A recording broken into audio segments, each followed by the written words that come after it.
a bit later. Thank you everybody for coming. Thought tonight we could maybe just reboot and share, what we're doing, what we'd like to do, and perhaps get some ideas around what we want to do for meetings as far as meeting, Zoom, and do we want to meet in person? Yeah, that's kind of what I was thinking. Um, so uh, let's go around the horn here, and we can say, what our interests are and what kind of equipment we use, and what you might want to see in the meeting. So, Russ, since you're in the top left, Oh yeah, I was just wondering what order are we going to go in here? Yeah. So yeah, I think for me, I was just thinking about this today because I thought that question would come up, and one thing that I definitely don't have a handle on how to deal with yet, in just in terms of technical stuff, I'm looking to get better at is when you have a target, a deep sky target that's two different types of where you have bright stars and then really light, and then now you need two different exposures. Maybe you need 2-second exposures to keep it from blowing out the star, and you need maybe 30-second exposures to the Horsehead Nebula, I guess, would be a good yes, example of that, right. or maybe the Cat Eye or something like along those lines. I don't know exactly how to. I know that you take the separate exposures and then somehow you stack them together, but I don't know if you can just throw it all in and stack it all, or do you have to stack the 2-second exposures and then stack the 30-second exposures separately and then combine those two? Yeah, so those are the kinds of things I think. I've just been doing OSC stuff, and not as advanced with doing mono and all the filters and all that kind of stuff. Yeah, yeah. But yeah, so that for sure is one question. And I've tried researching that and, not gotten any definitive uh, material to read, surprisingly. Usually you can find exactly what you're looking for when you have a question like that. And that's one where I haven't quite nailed down what the process is for that yet. So that'd be, one interest for me. And then in terms of meeting in person versus virtual, I think I would prefer in person, but that is in large part, you know, Okay. by how far people have to travel. So I know if some of you guys live farther away, maybe that won't be as easy. So I'm open to either way. But, um, I think we're all glad that the COVID era is past. So Hmm. uh, kind of get past all the virtual stuff. And um, yeah, I think the in-person's meeting would be something I'd be open to. Hmm. Okay, good. What kind of equipment do you have you're working with, Russ? A couple different things. So right now, really just two main rigs. I've got a planetary rig that I use. It's a SkyMax 180.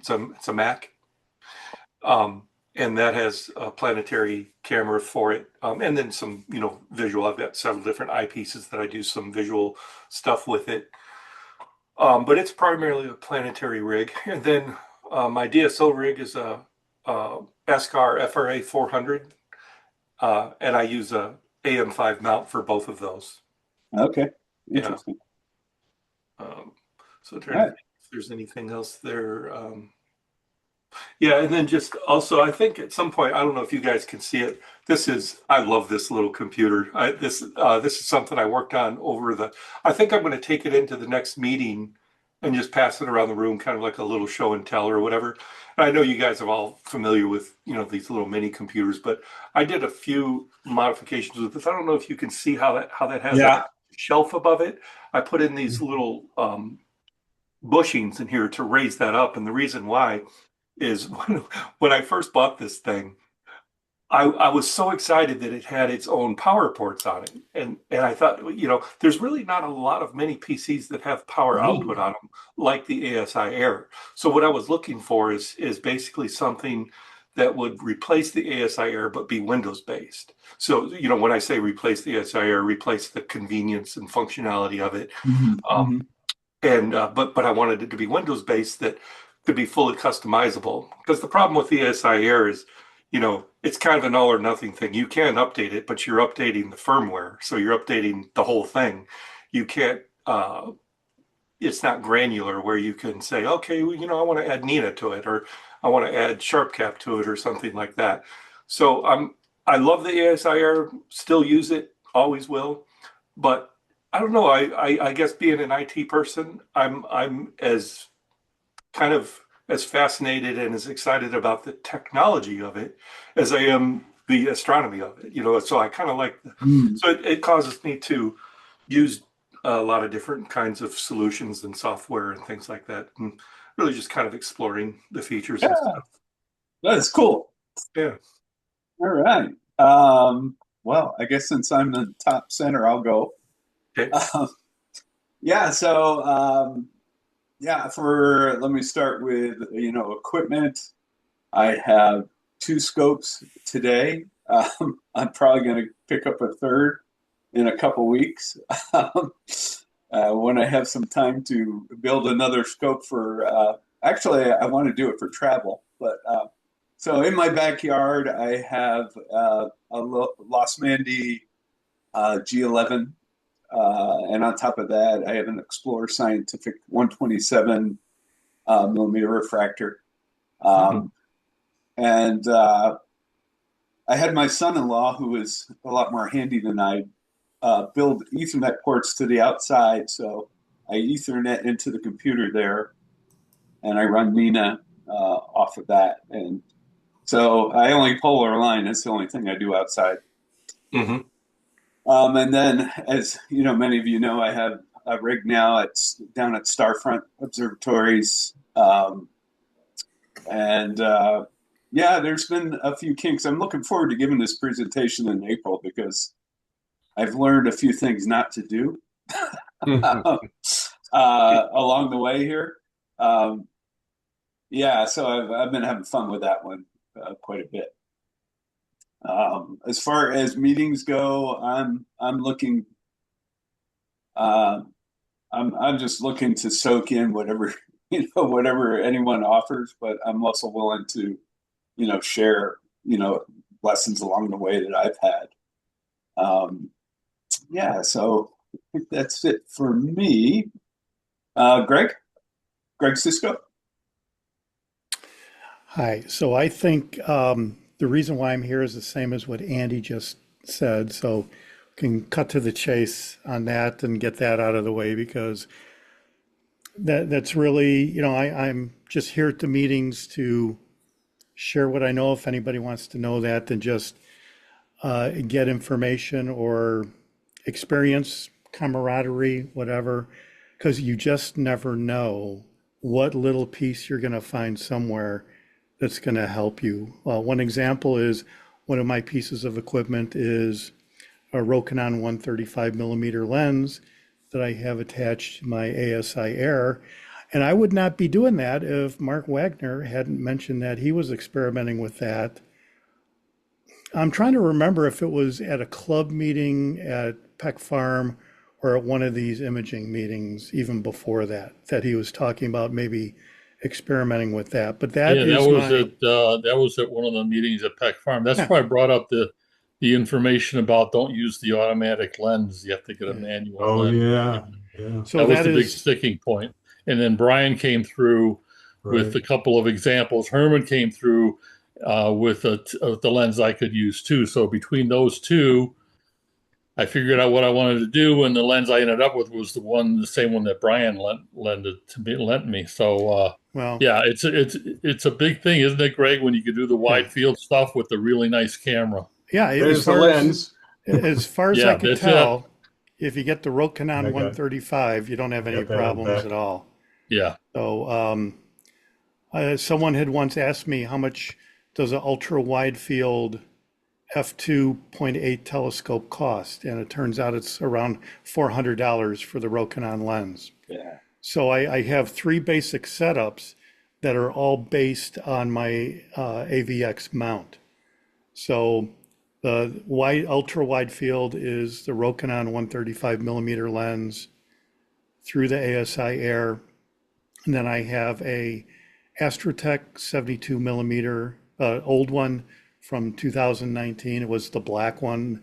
Astrotech has since replaced that model with a white version that it doesn't look the same. I'm not sure if it is the same, but I haven't heard complaints about either one, to be honest. And that's my medium deep sky object uh, system. And then for planetary and high magnification, it's my Edge HD8 for for that. But everything is based on my AVX mount, whether I use my ASI Air for deep sky objects with the Edge and the Astrotech, or the Rokinon, or SharpCap and a dedicated laptop for planetary.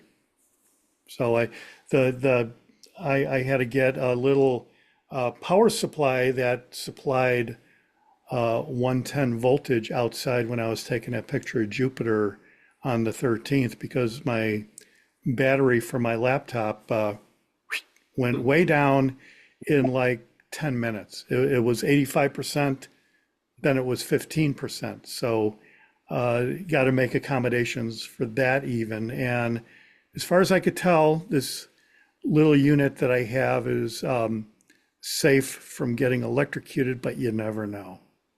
Mark Christensen had always warned that anytime you use 110, you're running a risk. And even, I guess, even if you get one of these power tanks that have the 110 output, but I survived my Friday experience on the 13th. The Friday the 13th of all times.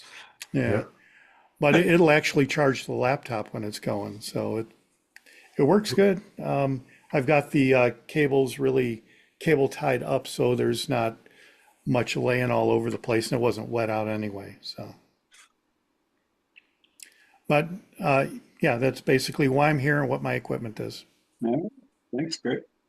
All right, Tim. You have to come off mute, Tim. Thank you. Yeah.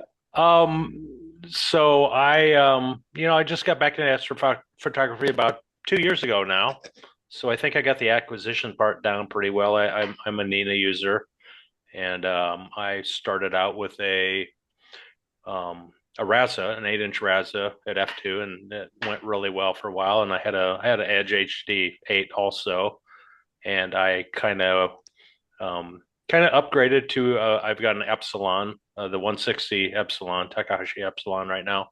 So I slowed it down a little bit to f3.3. But I'm here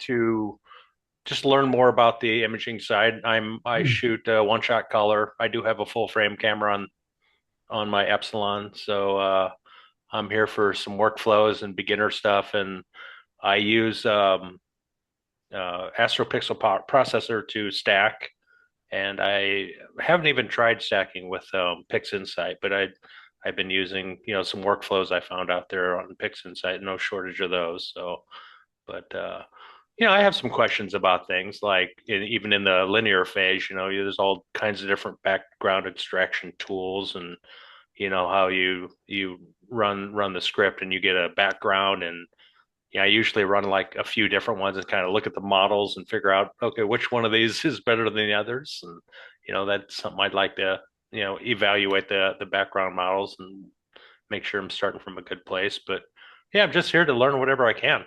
So looking forward to it. Great. All right. Brian. Yeah, well, for me, it's more of sharing and learning, I think. So I think you guys have covered that. I've been doing the imaging and the processing for geez, I want to say about 8 years now in earnest. So I started really basic, and I wound up in a good position now, I think, to where I kind of know like the answer to Greg C's question about what do I do with big stars and bright things, and I can kind of figure that out. So maybe, we can talk about that. As far as the equipment goes, I started somebody had a Celestron C8 carbon fiber uh, SCT on, I think it was on, yeah, it was on Cloudy Nights. $200, come and get it. And he was in Peoria. So I was like in my car, on the phone. And that's how I started. I actually tried imaging with that. It was a nightmare. I mean, Yeah. there was no plate solving back then, easy to get stuff like that. So I'd kind of gone through that. But what I use now is I use the C8, actually put a hyperstar in the front of it so I can get F2 imaging off of that. And I think, Greg knows about that. Um, so I'll use that for wide field. Then I'll do, if I want to get like your basic stuff anywhere between galaxy and nebula and stuff like that, I have a Explorer Scientific 102, which is like little baby brother, I think, Andy, of what yours is. And I use that for most of my work for galaxies, things like that. Then I have the Edge HD, which is a 9.25. And that's what I use for planetary. I use that for really getting close to a lot of galaxies. And I got all that stuff mounted on a CEM 60, which I've had since day one, about 8 years ago. That thing's a beast. It's 29 pounds. So I'm doing my weightlifting, lugging that thing out and putting it Mm. in the backyard. I do all my stuff in the backyard. So that's what I'm used to. I'm used to the sky here. Um, the other thing I started doing is more of visual. So I have the kind of, I call it a Frankendob. It's kind of a strut or a truss-based Dobsonian with a 12.5 inch mirror. And I've actually done some imaging through it. And I'm not at the point where I can do anything to say, yeah, this thing came out great, but it's something, it's a different technique. And I've actually caught the ISS with it too. So those are the things that I kind of think's cool. And there's techniques for that. So if we want to talk about that one meeting, I can do that. But I've done talks on for not this club. Well, I did one for this club, Mark. That was the first one I did at in Sycamore, and that was kind of how I got started. Might do that for the club in general, but here it's kind of a fun thing to go through because you see all the pain and anguish I had to go through. The bottom line is I do everything, all the processing on PixInsight. So what Greg had mentioned, never tried stacking. PixInsight does everything from soup to nuts with me in terms of stacking. It does all of the calibration work for me through what's called weighted batch processing protocol or processor. I Yeah. forgot what the acronym is. I never remember. But anyways, so I'm 100% on that, and I kind of stuck with it. And then I have a new approach for planetary, which is something called Lucky Stack Worker. It's all one word. Some guy in Holland or Belgium made it, and it's awesome. I think it's anything you do after auto stacker, you throw into this thing, including derotation, and it does everything for you. So maybe we can talk about that when we're doing a planetary discussion. So these are, I want to add stuff and I want to hear from you guys. I have no clue how to do mosaics. I've never done one successfully. So maybe you guys can help me with that. But Yeah. anyways, kind of I can. long-winded, but hopefully you got Yeah. some good info where I'm at. Yeah. So I'll add mosaics to the list. I've been adding things to the list here, although I'm not sharing it. So yeah. All right. Good. Good. All right, Mark. I understand you've done astrophotography before. Mhm. Yeah, I've been through film and the B DSI Pro, and then the S Big CCD, camera. right? Pardon me? CCD stuff. Yeah.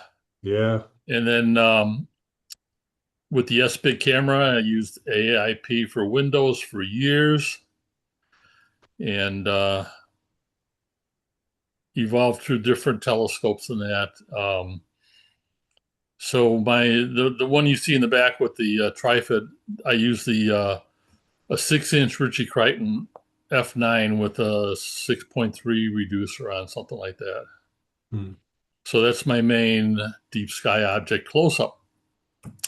And then Greg mentioned the wide angle lens. So for years I used a refractor from Astrotech that I hooked up with the S-Big camera as well.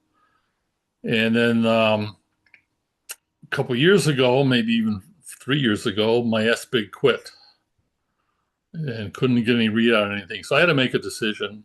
Well, what do I do now? Do I recommit to another new technology and new stuff, or do I just put the DSLR on and forget about it? Well, I made the commitment to go with the what is the camera again that I 294? use? Yeah, The 294 Oh, MC, right? yeah, CMOS, with the yay. filter wheel and all kinds of good stuff. So I have red, green, blue, luminance, the three Oh, and narrow that, bands on a 9-position or 8-position filter wheel, something like that. Mhm. So I'm all set now because with the S-Big, I had to switch out the 5-position filter wheels with the narrow band and the red, green, blue. So that was a hassle. I had to plan my stuff where I had to take the whole thing apart, which I didn't like to do. yeah. The other thing I like to do is have that S-Big, I mean the camera on the back of the Ritchie Crichton. So I built a cradle so I don't have to take it apart. So I just take it off the Los Mandy plate or whatever you want to call it, and then I bring it inside. I can shoot all my flat frames and dark frames outside of being outside. Speaking of which, I have a shed in the backyard that I use Yeah. it as an observatory. So my mount is always out there, but I just bring everything else out, set it up, and then bring the stuff in. So it makes life a lot easier. It's always lined up. So basically, I have Andy set up in my backyard. It's in Texas, only with Chicago skies. But it's a great thing to block out the light from the neighbors Mhm. and keeps the wind and the cold under control a little bit. So I really enjoy doing that. So the other thing I like to do is planetary, but that has evolved so much from when I first started with that. So I'm going to need a lot of guidance from you guys on the new techniques. Um, I'm not so much down deep into the weeds with derotation stuff, but everything up to that, I'd like to learn right now. So I figure out how to do that. I've got an 11-inch Celestron. I bought an 8-inch Celestron off of like the marketplace thing for $250 or whatever it was. So I got a couple nice planetary type telescopes to use, and then I use the PixInsight now, which I really like. It's Great. really evolved from what I used with that AIP for Windows. Almost the same kind of stuff, only I think the PixInsight is more. Um, some of the functions are broken up into smaller functions, which means you have more control over some of this stuff. Where on the AIP, you had to do like 3 things at once, let's say. Well, now those 3 things are split up with the PixInsight. So Andy, he helped me through that first part, and I loved it. I mean, it was like almost a natural progression for me to learn that. And then I've got 4 or 5 processes set up for different things. What do you call it? The menu thing, Andy, or the Yeah, yeah. the steps, The whatever you call it. icons, yeah. I really like that. So with the AIP, I always had to write it down, and when I went back, I had to go back through it. Anyway, Um, I guess that's it. The mosaic thing, I've always done that. I learned how to do that almost by accident. I really wanted to do it. So I was at a conference, an imaging conference up in Schaumburg somewhere a few years ago. Herman and I were at that thing. I was there too. And, oh, yeah. And, they had the booths there with the stuff. And one of the guys, I did meet one of the guys that programmed the AIP for Windows. I met Jim there and spent some time with him. But anyway, um, so Photoshop had Adobe had a little booth there, and the guy showed me how to do the mosaic with that. Where before, you're doing all the physical cut and paste. Well, this is all like matches up stars, and it worked great because the stars patterns are very specific. Versus a panorama when you have a bunch of people or trees and all that, nothing matches up great, but the stars match up perfectly. So he showed me how to do it. So I went out and bought Photoshop Elements. I didn't need the whole Photoshop thing because I don't do a lot of image processing with that. Anyway, Brian, the Photoshop thing, that was the whole key for me to start doing the mosaics. Hmm. So I was out. I had a 200 millimeter telephoto lens. I put it on the S Big with the hydrogen alpha filter, and I did a whole bunch of Milky Way stuff out at Scott's place to start it with. And I was doing like 12 and 15 frames Hmm. and doing a whole slew on Cygnus and all this other stuff. So I'd be more than willing to share with that. And that's the Yeah. project I'm working on now with the wide angle lens is the hydrogen alpha map of the Milky Way. And Brian, you've seen that. I showed that to you Yep. Yeah, last looking year. good too. And that's a lot of fun. And so I take an hour of each section. And so they're all equal. So I'm not like overblowing something, and this is all in relative to each other. And I always did like the black and white images anyway. Not that nothing against color, but I really like Yeah, the black and white stuff. And I do too. It has its own beauty. Yeah. yeah, it's kind of a haunting thing when you look at it. It's like this is probably how you would see it with your eye if you were out in space versus color, because your eyes aren't going to. Right. Still too dim and diffuse for color for the eye. So anyway, so I'm looking forward to learning a lot about planetary imaging from you guys. Hmm. Yeah, well, you should be in good shape there because just only in this call alone, we've identified three pretty distinctly different methods for doing planetary. Yeah, There's the original method that Greg is an expert on and has presented on, and then Brian has mentioned that uh, he has a variation from that, basically Hmm. taking what AutoStacker stacked and then putting that into different software that Right. further automates things like rotation and such. And then Mhm. I've been playing, as you probably know, with SharpCap and what features it can do. And uh, yeah, if you just really want a quick way to get started in planetary, that SharpCap method is yeah, I've used SharkCap. The thing that I want to make sure that I'm weak on is okay. What are the settings of the camera for that?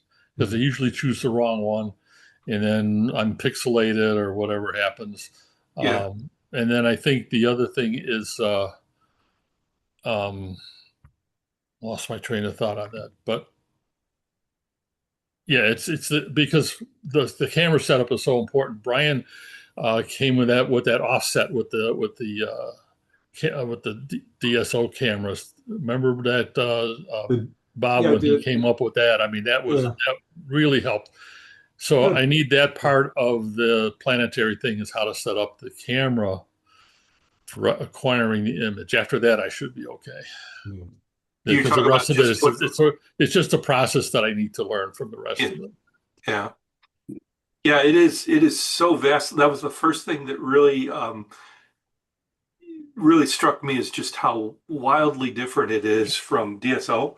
Almost everything you know about DSO, planetary is opposite. It's So in totally terms of, different. you think about exposure length, Right, in DSO it's long, in right. planetary it's short. Right. It's like everything that you do with deep sky everything seemed opposite to me Mhm. about it. So Yeah. I had to really retrain myself for everything that I thought I knew that would apply to planetary really didn't. So yeah, I was in the same boat. I really had to. Um, it took me a long time before I trained myself to pull that exposure length that far down, Mhm. and then finding the matching um, gain that goes with that. And I think the first thing that really struck me too is that when I would first, let's say, get Jupiter or Saturn in the sites, it would look kind of bright, and I thought that was what I wanted. I didn't realize that it actually needs to look dim in your screen. Otherwise, it's blown out. So I kept thinking, that bright object was good, because it looked sharp. The edges of the planet looked sharp to me. But that was, yeah, that was a struggle I Yeah, had. because I've used Registax, the PIP, Hmm. Sharp Cap,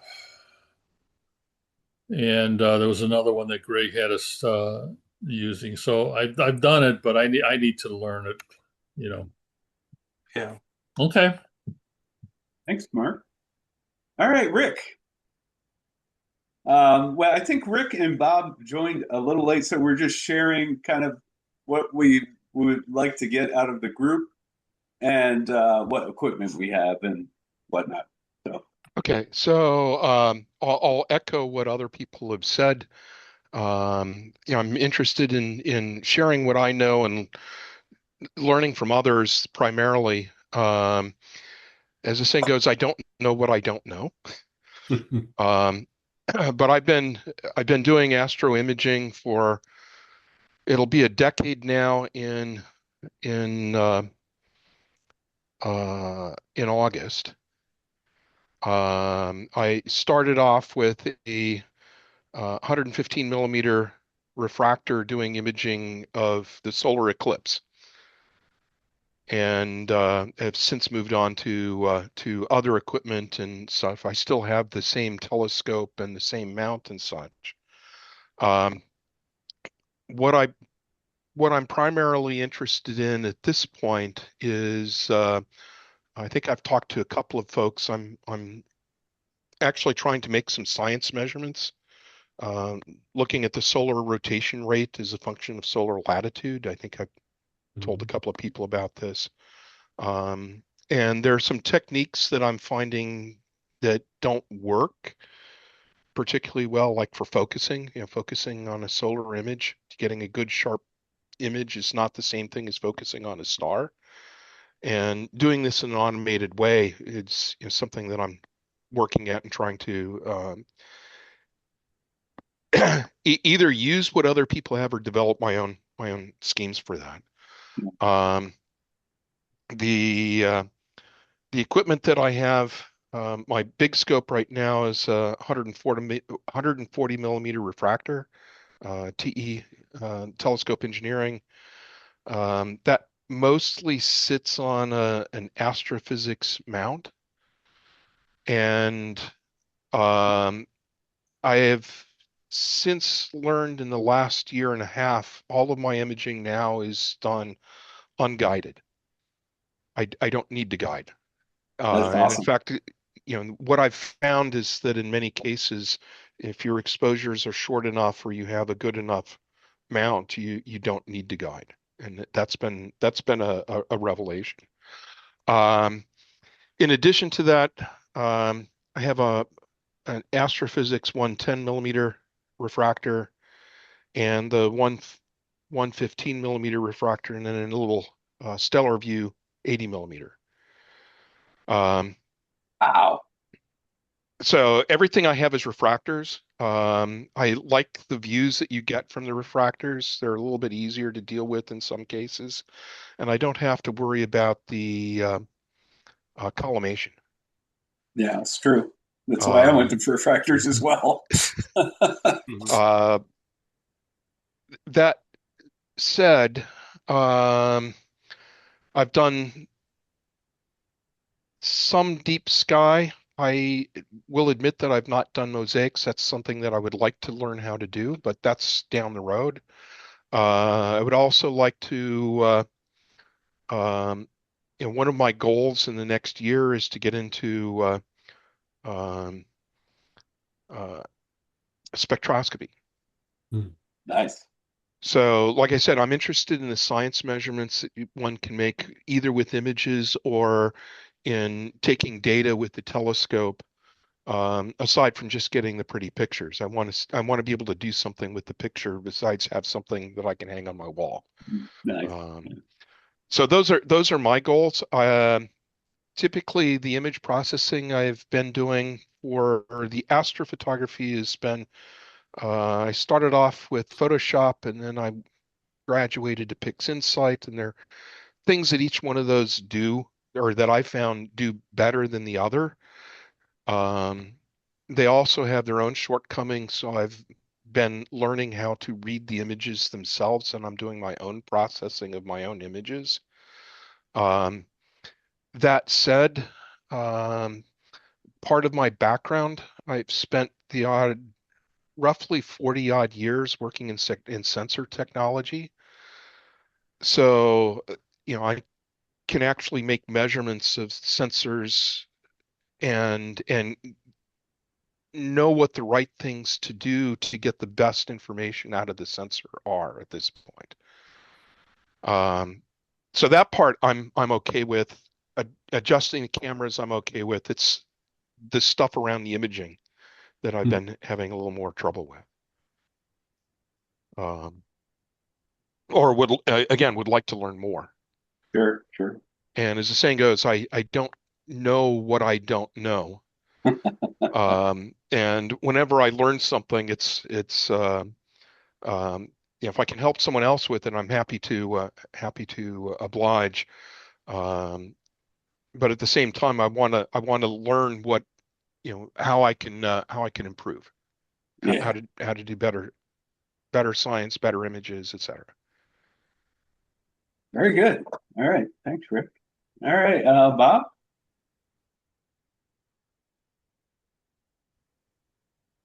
I'm off mute now. Mark talked about black and white and how he started. Can anybody identify what this is? Let me take off the It's blurry. We know that. He's getting Figured that out. Looks like my first astrophotography picture. That's Orion Yeah. with a 50-millimeter lens. 1962. Very I good. just happened to have this out. Very When he good. mentioned it, I've been going through my archives and That's kind of cool. Frame it. well, can you see how? Yeah. Oh, lovely. I can do that. Hey, Bob. Even Photoshop I can't bet, fix that. hey, Bob, I bet it only took you about a week to find that out, too. Yeah, right. Yeah. Right. or longer. Turnaround First time I in Photomat. had to wait for the rest of the roll, and then Walgreens to turn it around. Yeah. If you could just stop the Earth from rotating.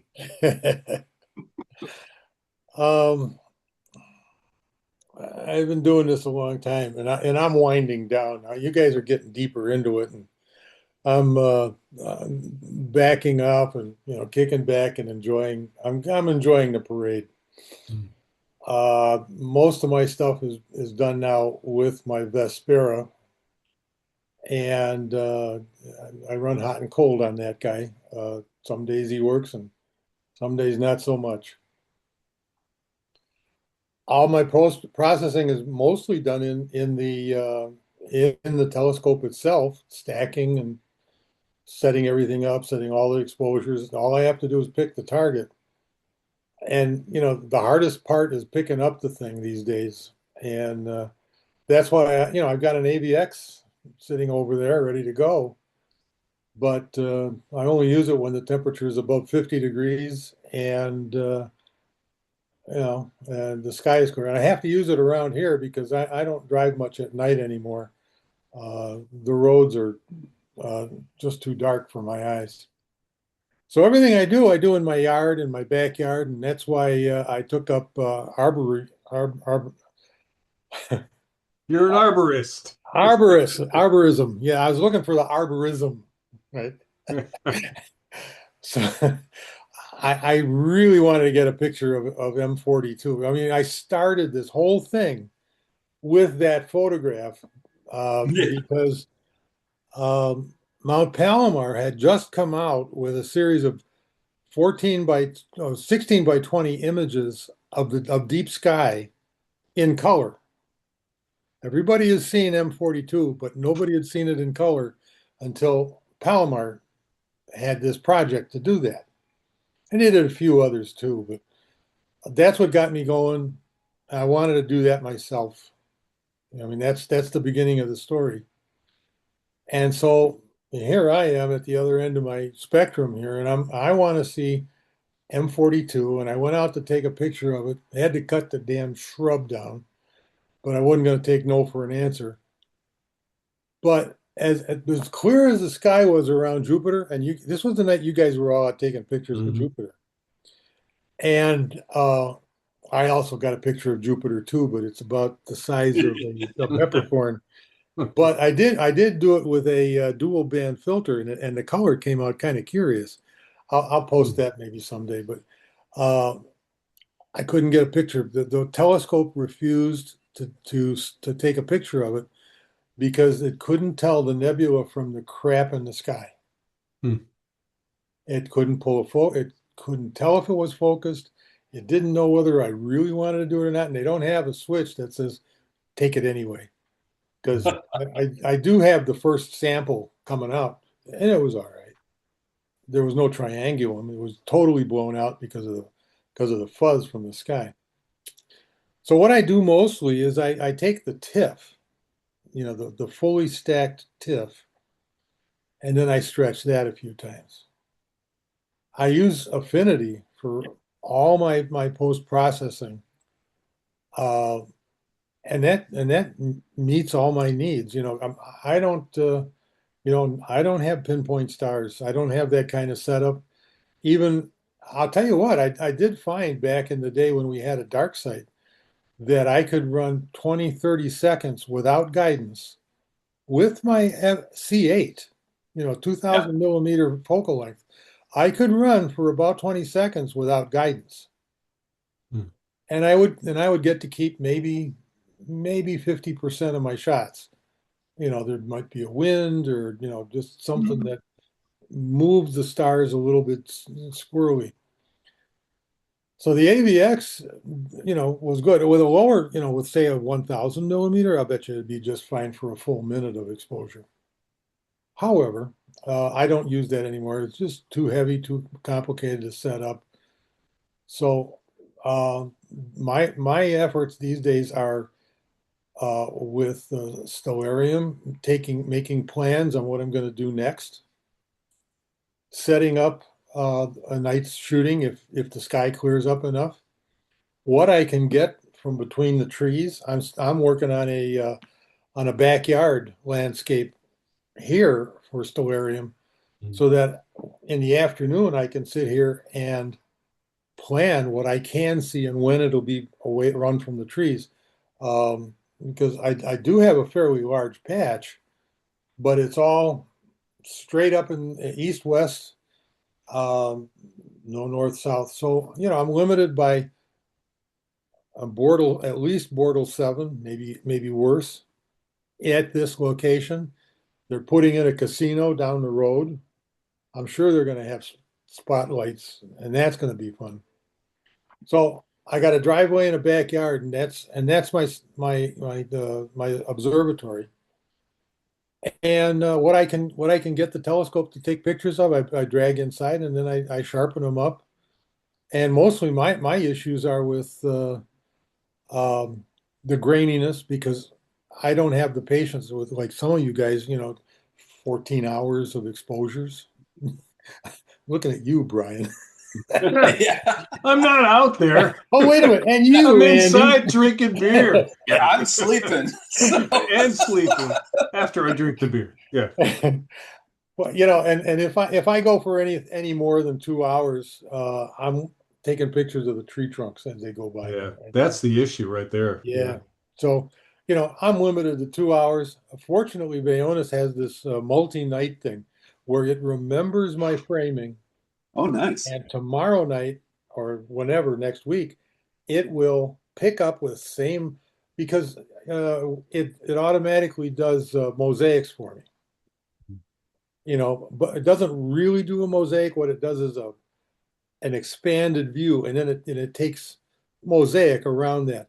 But it Yeah. can't take a long mosaic, and that drives Deep Sky Stacker absolutely nuts. Because if you take a deck of cards and you spread out all 52 cards across the table, Deep Sky Stacker will put that together for you. However, if a couple of cards are missing from the middle, it takes the left-hand stack and the right-hand stack and pretty much kind of gets them together. It will find enough stars out of all of that random, the monkeys on the typewriters. It'll find enough stars in this. Perfect example is you guys have seen my really strange North American nebula, and we were trying to figure out what it was, why it was rotation and all that. What it turned out to be was the North American nebula was pretty much good. The Pelican was over here. This stuff, there weren't enough stars. So Deep Sky Stacker took Pelican, what it could, and every now and then it would find a Pelican half, stack it with the North American, and what I had was the fly. North American pelican. It was Yeah, just the North 20,000 American years in the pelican. future. Yeah, a creature. Yeah. So,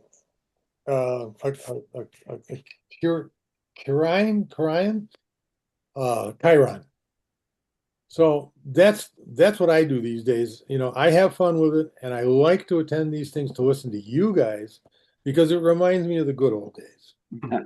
Okay, and I always learn something. I learned a couple of things tonight from what you guys were talking, and I don't bother to write it down because tomorrow I can learn it again. I'm at that age, okay? So I'm just here for the camaraderie, and Cool. you know what? Back to the 1963. I did it because I liked it. Yeah. And that's all I'm doing now. I'm not looking to do a better job. But what I do right now is good enough. As they That's say, lovely. it's not just good, it's good enough. Okay. So that's what I'm going for. I just want it to be recognizable. And believe me, I was happier than shit when I saw that rosette come out the way it did. That's one of the best I've taken so far. That And was really nice. just Yeah, I like pure that. I saw And- that. That was really cool. Yeah, yeah. And it doesn't look like what Webb does or Hubble does, because those guys really, they get the frequencies you can't get. All I had was a dual band filter, oxygen and sulfur or whatever the other one is, hydrogen, hydrogen and oxygen, green and red. That's it. Mm-hmm. And that's what the first TIFF came out. I'm going to process that and see if Deep Sky Stacker can do something with because what I did is I've learned I don't take a picture of a long deck of cards. What I do is I take a picture that's expanded a little bit. So nothing, like if you look at Deep Sky Stacker, they say this is a mosaic. It's like a Venn diagram where a Venn diagram that has everything in the middle. Everything has a common. Well, when the Vespera takes pictures, he'll take one here and here and here and here and here and here. And there be a big hole in the middle because the first thing it does is it takes the picture of what you want. And then it goes and does around like this. And if some of these don't come out right, he just throws them away. And in my location here, everything I have is a marginal sub. They're the signal and the noise are like this far apart.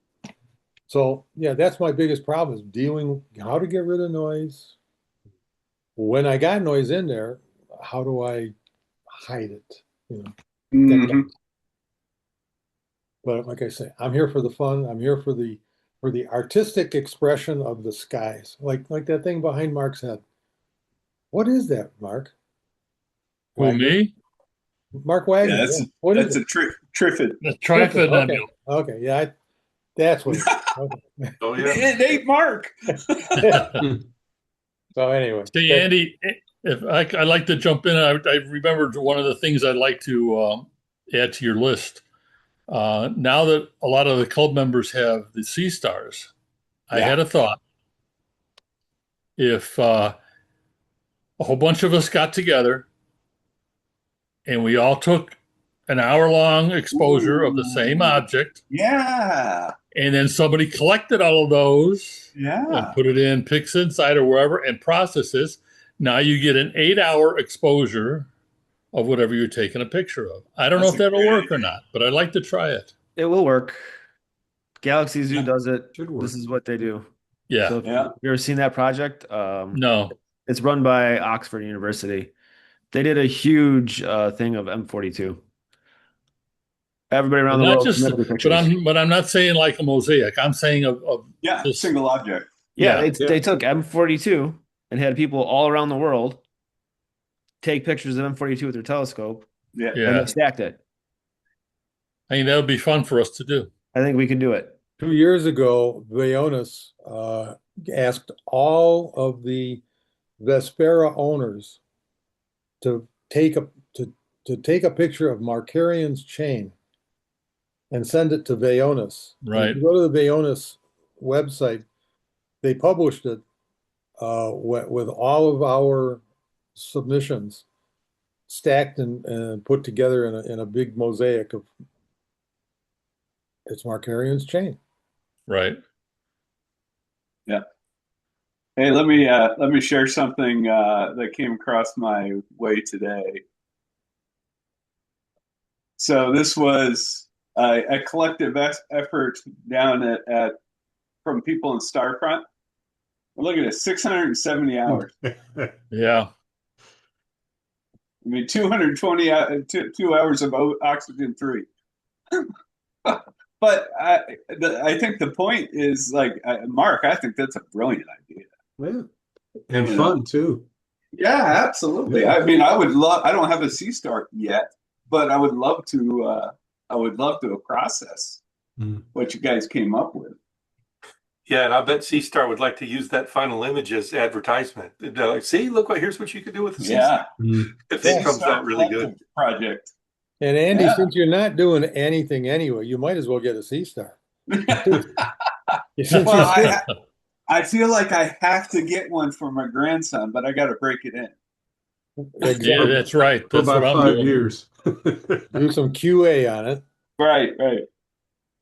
All right, Nick. Last but not least. Okay. Hold on a second. There he So, is. so I have no idea what's going on in imaging. I've never learned it. I've had Mark and Greg kind of give me some advice, but I kind of got paralysis by analysis and haven't been able to make decisions on maybe what I should buy. I know I need a mount. I don't have a mount that can do imaging. I'm just stuck all over the place. And then basically the eclipse reminded me that maybe I should get into this imaging thing. And then I saw another post again from Andy today, and I was like, yeah, I need to join that so I can maybe learn something and maybe not get overwhelmed with all these things. And I'm a visual person, but I'm interested in maybe figuring out how to get a setup. But I'd like to take pictures maybe of the Milky Way. Yeah. Maybe do photos where we're doing the aurora instead of just my cell phone. I was out with Mark Christensen at the one aurora when we were at Peck Farm, and he had his camera going every 10 seconds, but he had, I don't know what kind of lens he had. I'm not sure on the camera and all this stuff, and he was going, and the pictures were great, and it was fun hanging out, but there's that whole aspect that I have no idea about. And everybody's always like, oh, check your ISO and all this stuff, and then even more settings. Yeah. And I just get confused on the jargon. Yeah. But the only thing I know is I need a decent mount. Telescope I can use my 3-inch refractor that I got.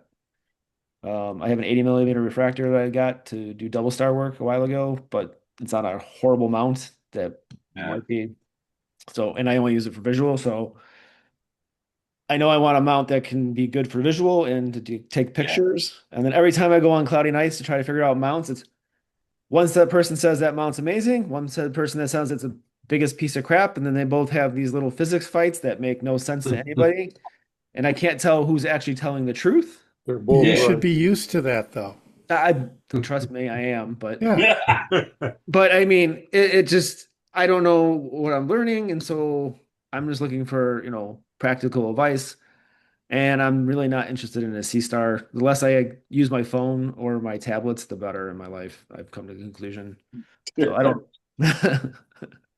So I'm just hoping, to get some pointers on maybe where to start, what to do.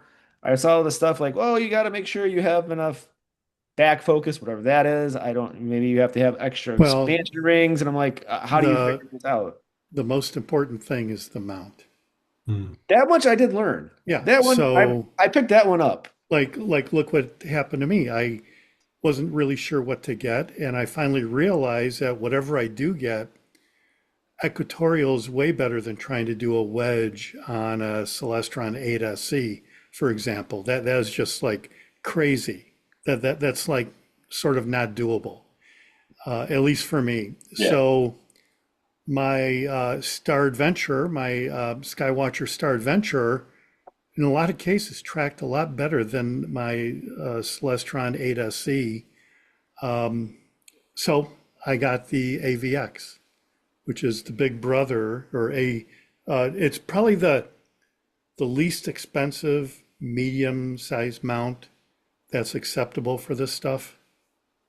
But when I was first looking at those, they were $800, and I didn't want to spend the money, and now they're $1,200, $1,300. So That I did notice too, that yeah, things jumped in price and and you have to make sure you get a modern one, because if you get an older one, they had firmware issues that I don't think firmware upgrades would take care of. I mean yeah, I don't if they actually It's have it's a hardware thing that will accept a certain kind of firmware right. is what it is. So I'm sure you're not going to get AVX, but if you do, get one of the more modern ones. Well, like I said, I don't even know where to start there because everybody's all over the place. Yeah, the And one it's thing confusing for a new person. the one thing about the AVX being a Celestron mount, and I think this is true of any kind of advanced Celestron equatorial mounts, is they have quick align. So you tell it the time, date, and your location, and you do quick align, and it basically will track once you put whatever object you're looking for in the eyepiece. And that's all I use for planetary.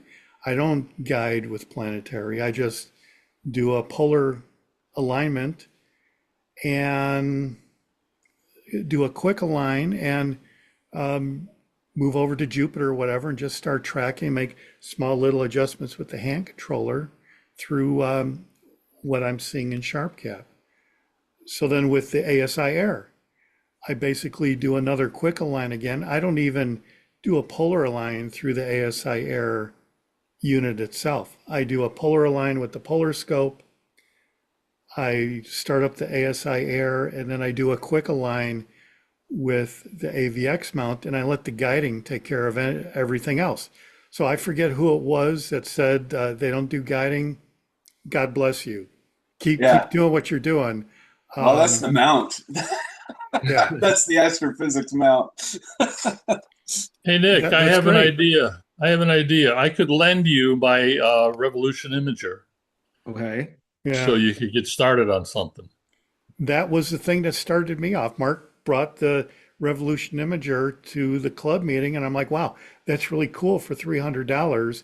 And I started using it with my 8SC with the Alt as configuration, Yeah, and I was doing deep sky objects and everything. yeah.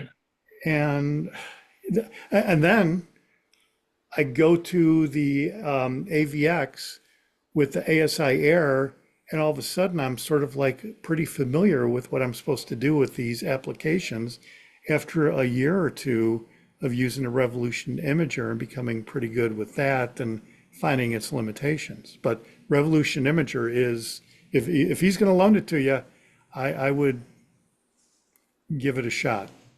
Yeah, it might be worth trying Yeah, to it's all, just. I have it all self-contained in a briefcase. It's all the batteries, everything there. I even have a Wi-Fi setup for it now that we could use at the star parties and stuff. But yeah, I'd be willing to lend it to you for a while and have some fun with it.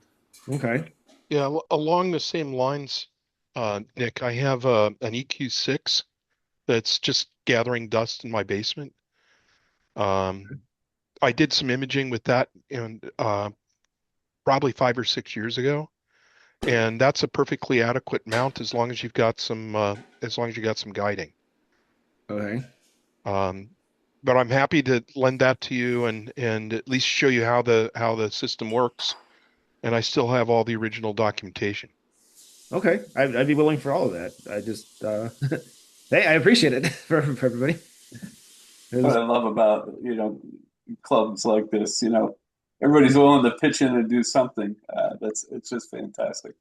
Hey, Greg, Yes. we'll have to warn Nick about all the wires though with the. Well, yeah, okay, so you also turned me on to the box, the toolbox, and I found one at Menards, and when I set it up, there is exactly one wire going from the box to the telescope, and that is it. Everything else is self-contained in the box. If you don't have the box, total nightmare situation. Yeah, I've got the box for you, Nick. I'm just teasing a Yeah. little bit because it is a Yeah. spaghetti bowl of wiring. Yeah. Gotcha. And once I saw that, it was kind of off-putting for me until I saw Mark with the box. And then I have to say, I think I enhanced my box Yeah, situation. you refined it for sure. And actually, Greg has either a blurb or an article or a letter in Sky and Telescope showing the setup. Yeah, it was Okay. September of 2020 or 2021. It was a September issue. Yeah. Oh, right after I joined the club, so I missed it. Yeah, they had a review of the Revolution Imager, and part of the review talked about the spaghetti nightmare of cables, and the reviewer was Rod Maliz, and he showed another system he had, and there were like nightmares all over the place. And I wrote him a letter, and I basically said, your picture is exactly why I was not really interested in that. Here's my solution, and it was one single wire going Yeah. from the Revolution Imager to the telescope, and that made the issue. Yeah. Well, nice. One wire is what you need to work for. Yeah. Yeah. All right. Want to finish off with a couple business things because we've had a good hour go here. So, question would be, what if we want to try in person, right? How we used to do it before COVID was the Batavia Library, which is, pretty close to Peck Farm Park. Um, allowed me to not even rent a room just because I'm a Batavia resident to use a room. So I could look into that. So it's just a matter of if we want a cadence of in person, what kind of cadence would we like? What kind of what would we like? Would you want to do that like 1 month Zoom, 1 month in person? Oh, Or two Zoom, one in person. Just looking for what the group wants to do. hmm Cadence is business speak for how frequently do you want to meet? You can tell he's not retired yet. I know, yeah. Well, No, would it be I think possible? maybe 2 and 1, so two of these and then one get together. What are you picturing for the get-togethers? Maybe like a show and tell kind of thing? So if you got It can equipment be, or yeah. Generally, that's how we would do it. We would either have I think we had a projector. I think I brought the projector. Yeah. And we do, some sort of, hands-on thing. We could go talk. I remember some of the better meetings we had, Mark, we were talking about our process flows of Right. capturing. Right. But yeah, I mean, maybe a show and tell is a good thing for those in-person meetings. Yeah, I've Yeah. been thinking the same, because a lot of this is what equipment you have and new innovations with equipment and just things that you've done with I've even, when we had that long string of cloudy weather, that I kind of saw that as an opportunity to sort of upgrade things, fix little quirks that had been bothering me. And in some cases, they were things that didn't even have anything to do with astronomy or astrophotography. Like there's this large exercise band that my daughter uses, and it happens to be exactly 8 inches, the exact diameter of my Mac. And so I took two of those and put them around my Mac, and that helps me for cable management, routing cables through there. Or sometimes I have a cable that I'm not using, like maybe I want to disconnect my camera and put an eyepiece in there. Instead of having that cable now dangling, I could run it through and put it underneath that. Just little things like that that sometimes I've discovered through just kind of thinking outside the box. When I saw that exercise band, I didn't see an exercise band. I saw cable management. It's just kind of one of those things that you might not think about on the surface. Turns out it was useful. So So yeah, I I, like I the idea of show and tells.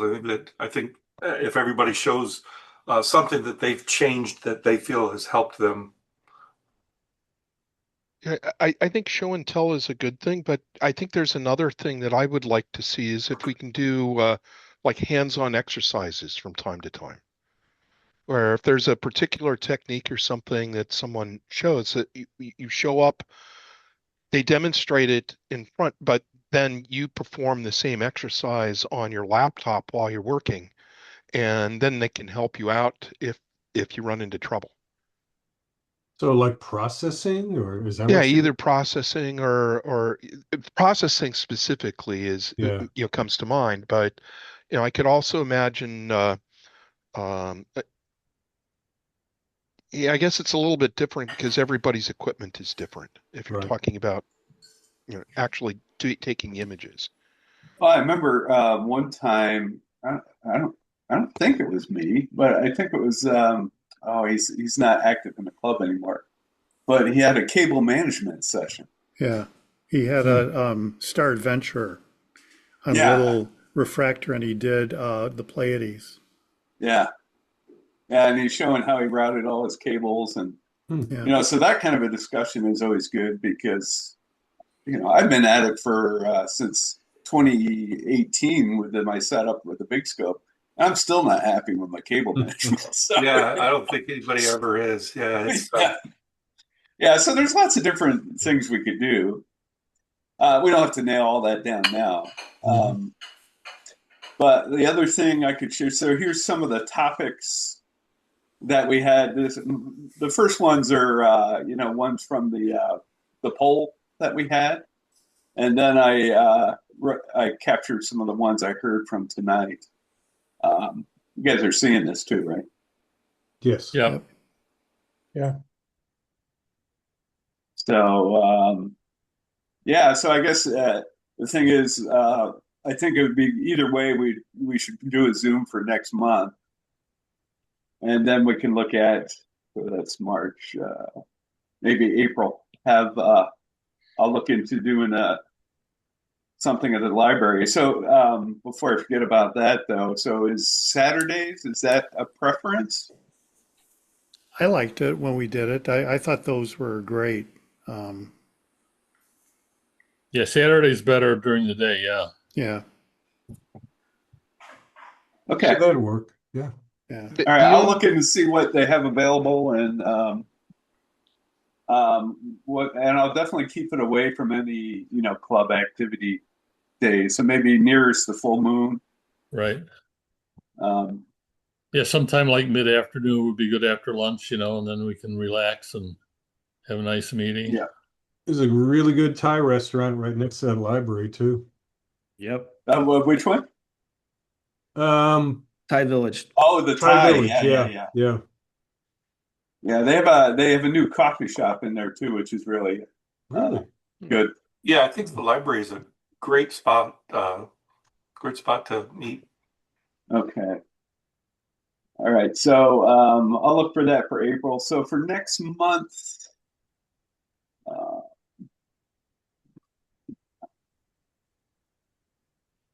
is Tuesday? I mean, does this seem like a good day to do it for the online? I don't That's want to fine. do it on St. Patrick's Day. That's kind of a conflict. Gonna be down there painting the river green. Uh, Is that St. Patrick's Day? Don't they have holidays for down here? yeah, the That's 17th. also the primary uh, for the Okay, next yeah, that Yes. election. is. Yep. Oh, it's the primary. Yeah. Well, we could Yeah, do. Yeah. You want to do? Well, we could do Monday too, or Tuesday. Monday works for me. Is that better? That that seems fine. Yeah, it seems, Yeah, Yeah, it's fine. fine. Okay. As long as it's not during the day, I'm good. And a couple more weeks, I won't care.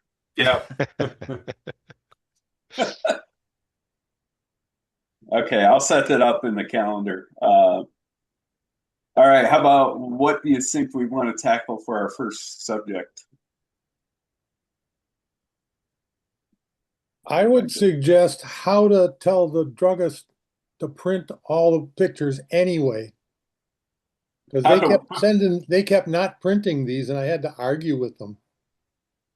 I remember those But arguments. no, that is a star picture. You can print it. Yeah, yeah. It'll cost you extra. Hmm. We did, we could do, overview. I'm sure many of us could do that. I'd like to learn about Nina. Is anyone interested in doing that? Doing a Nina overview? What is that? Nina is Yeah. nighttime in astronomy. It's a freeware capture program. Yeah, it's like a ASI Air only for whiners that don't like to be Listen to bound you. to the ZWO thing. But that's basically it. It's It's whiner? yeah. Yeah, See, so this I've got is agreement here. I can see from all I the guess a smiles. liberal, right? That's a yeah, good so this description. is my setup for a Starfront, right? So um, just to give you a quick, so here's the imaging data. Um, this is really complicated sequence stuff, but they have simple versions of that you can do. And so, framing, Sky Atlas, all your equipment you connect. So I got to learn all this if I want to send something to Starfront. No, you can do a C star there. You can do ASI Air there. Yeah, that's yeah. A lot of people do ASI Air using a VPN. Hmm. Okay. How many people do remote setups today? It's funny that you mentioned that, Brian. I was just going to comment that I feel like that is a really important part of getting good results because we spend in this part of the country so much of the year is cold, and you need to be comfortable. Um, so I think that would be a good topic for the meetings is to make sure anybody that's not familiar with remote setup. Yeah, you've actually already got it on there, Andy. It's Oh, I do. line 7. But Yeah. Yeah, yeah. I Okay. think, I couldn't get a sense of how many of you guys actually are remote when you're imaging. Well, when I'm planetary imaging, I am like within 2 feet of my telescope, and Yeah, there's you no see, way I could do it from inside. and I'm remote, and Yeah, I can and, tell and you I don't how I even know do what it. that is. Yeah, I don't know how yeah, you could possibly do that. Well, yeah, I mean, so easily. basically the computer what you have to do. So here's my computer that is attached to my telescope. And so when I'm sitting next to my fireplace while watching the Olympics, I'm remoting into this device. Then why are you doing the hobby? See, this is part of the issue that I have with this remote stuff. I completely You agree, know, except when it's you 20 have, degrees. some of us like to do the hands-on stuff where we actually are out there watching the guide scope do its work, getting the results, putting up with mosquitoes. I mean, Yeah. that's part of the hobby. But But if you Why have that's do to it? adjust Why the do it camera, if you're doing this other stuff? to me that's visual. You might as well go and do what Herman does. Yeah, Well, join one of these things where you're doing it remote off a big telescope. it's like I watching a mean, car being driven, Mark. It Yeah, doesn't, it doesn't do anything. Mark, I So to me, 100% agree with you in July and August, but in cold uh, months, I don't agree so much. all right. So what I do is I have it in my shed. I set it up. I get it going, and I come in and go out every while and check on it. well, that's remote. No, it's not. Yeah, it is. No, it's No, not. Are you his by it computer's out there. He's 24/7? Everything's out in the shed. No, that's remote. yeah, Nope. when I took the picture of Jupiter last Things wireless. Friday, Nothing. It's working out there. No. See, I Yeah. was out there for 2 hours straight in like 37 degrees temperature. So I guess I survived. I guess it was all good. But yeah, there are little manipulations of adjusting the camera and things like that that I have to pay attention to. Well, I yeah, but I mean, and it's not even just about the comfort. It's also about cable management. We were just talking about cable management, and it's Mhm. really hard to have cable management if you're trying to connect, like, let's say, a laptop to your rig, and now cables are going across that rig. oh, I managed it. yeah. Yeah, I mean, it's manageable. I managed it. Yeah. But I yeah, don't see. Okay, so I want to make my point. I don't like to multitask when I'm doing this hobby. I don't like to sit in my living room and watch the Olympics while my sea star is out taking a camera picture. yeah, Even with the sea star, I'm going to watch it and be out there if I can. yeah. Yeah. I'm No, just saying. I'm just saying. yeah, I'm no, I just agree with that. saying. Yeah, I do. okay. Yeah, This is the beauty of this hobby, I think, is you can do so many different things in so many different ways. Um, uh, and I don't think any of them are wrong. No, they're not. I no, agree. No, I they're not. agree. But yeah, But what I my don't goal want. was to sit inside while I get Right, my but slave can I system to make go one? do I my just want to my make one more bidding. point. I want to make one more point. And I right. said this in an email to Andy when he was doing this imaging or the organizing for this. What I don't want to have happen is one of us say, like Russ, I'm not taking offense to you, but I sit inside and I do this and that. Okay, fine. But I don't want anyone pushing anything on anybody else. We're all here to learn from each other, Yeah, No, right? yeah. Right? And I don't want Yep. to, I made a little joke before. I said, like the sea star is to astronomy imaging, like pickleball is to tennis. Well, okay, that's a joke. But don't take, I don't want to, You're a I don't tennis want player. to train of thought. This is still a hands-on hobby to me. And like Andy said, there's a degree of hands-on for everybody. Sure. But I don't want to have somebody showing off that I can sit inside and watch the Olympics. And this is an example, Russ. I'm not picking on you. That I could just do this, and while the rest of us have to suffer. sounds like 'Cause you you are can't picking on me a multitask. Would you little want bit, to but suffer if you didn't That's need my to? That's point. what I don't get. That's my point. Well, you know what? Anybody who's built a remote setup has suffered. Sure. You know, I You're can't suffering tell you now, how long probably. I spent outside under two blankets with my DSLR learning this hobby Yeah. in 10-degree weather. Mhm. You know, and my laptop was outside. You know, and I have fond memories of that. Well, I hauled a I mid-tower wouldn't trade those computer out. memories for anything. yeah, no, I do agree with though, like in the summer months, one thing I love about once I finally get my rig set up and I know it's going to be running for, a couple hours or whatever.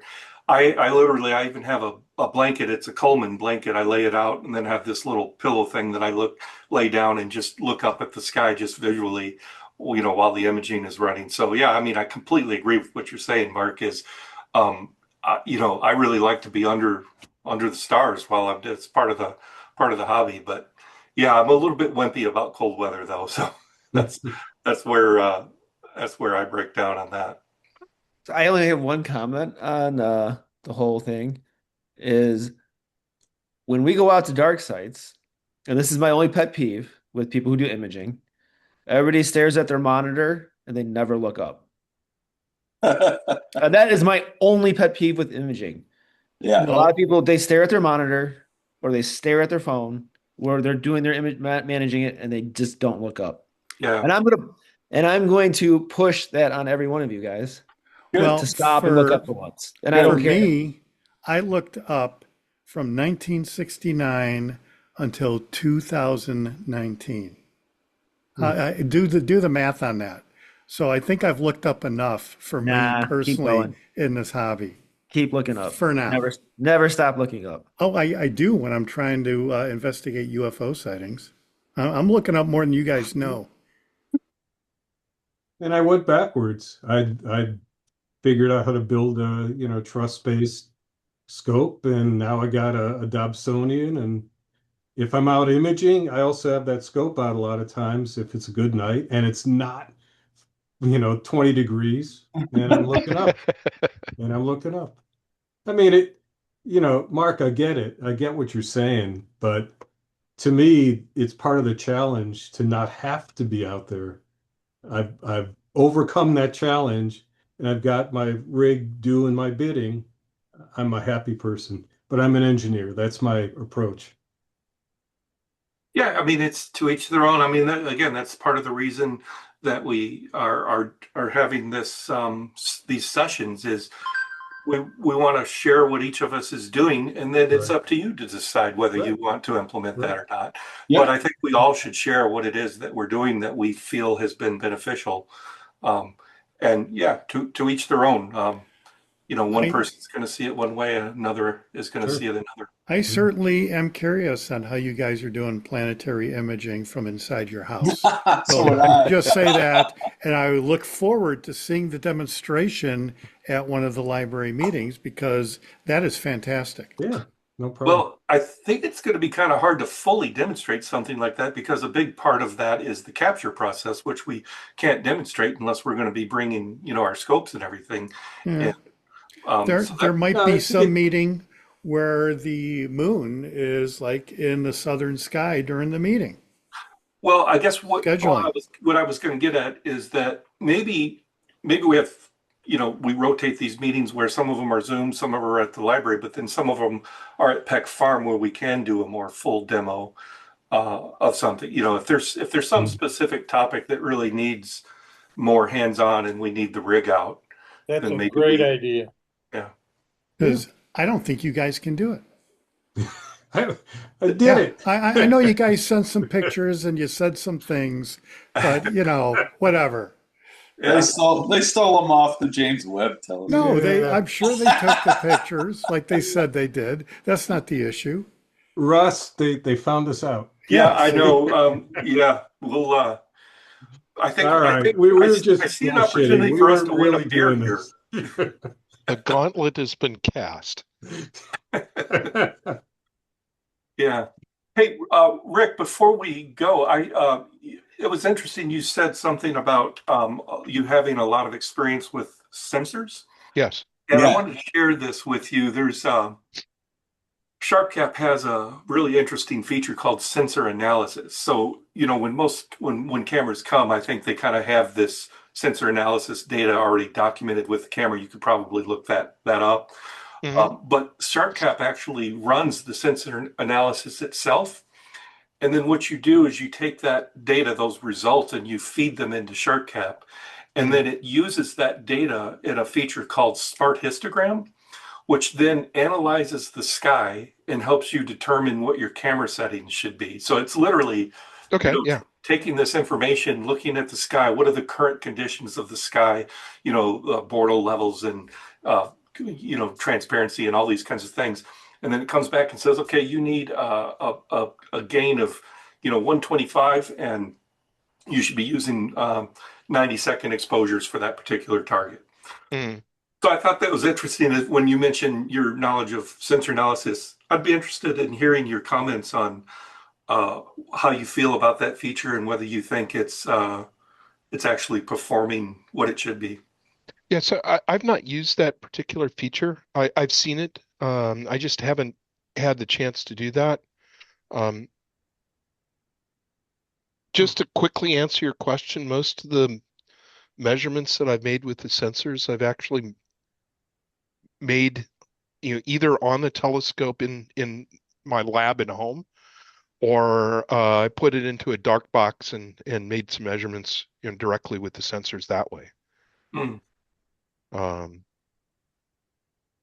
at least for the astrophotography. For other sensors, I couldn't tell you, the 200 odd different kinds of ways of testing things. Right. Yeah. I would remind you that Brian did a YouTube recorded a Zoom session a It while was a back. Zoom talk. Oh, Yeah, it cool. was fantastic. Fantastic. Look it up Yeah. and watch that because by golly, even I learned something. Right. Did you Sounds, remember it though, Bob? I'm going to watch it again and again. It's better than Cats. Actually, that's the one where it didn't quite get recorded. If you Oh, really? remember. Yeah. oh, that's I too won't bad. blame who did it, but it's his initials or Mark Wagner. Sounds like you might need to redo it. It Was happened. this a talk you gave at one of the club sessions, or? No, this was a Zoom, and it was in this forum, the imaging forum. Okay. I've got the PowerPoint. I think I uploaded it to groups.io. I'm pretty sure. I So you can have that definitely look at PowerPoint. that. I'll And I'd be verify more that. than willing to do the talk again. Okay. Okay. Yeah. I That would hope be you cool. do because when I looked at that PowerPoint, I said, I sure wish I could remember what he said. Hmm. Yeah, I'll do it again. All right. All right. One last business item here before we wrap it up. So we have the imaging subgroup, right? And there's been a lot of emails going on there. And if you want to be on there, let me know. So, like Bob, you are not on there. Do you want to be on there? Yes, sir. I thought I was. You are not. So we will say yes. Anyone else not on there that you know of? So I was on there a long time ago and you recently added me or Yeah. something because somehow I got kicked off the group. Did something happen to the group? Yeah, I don't know. Was it recreated or something? No. No. Huh. Okay. I don't think I'm on the group list. So Rick, I didn't. I did a search on Rick, but you didn't come up. So maybe your name isn't there. What's your email, Rick? RJ Tesarik, There it is. Tesarik. That's it. Yep, that's me. All right. Anyone else? Everyone else on there?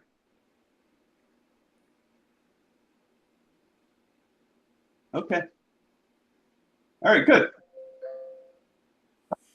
All right. So thanks, everybody. I will stop recording now.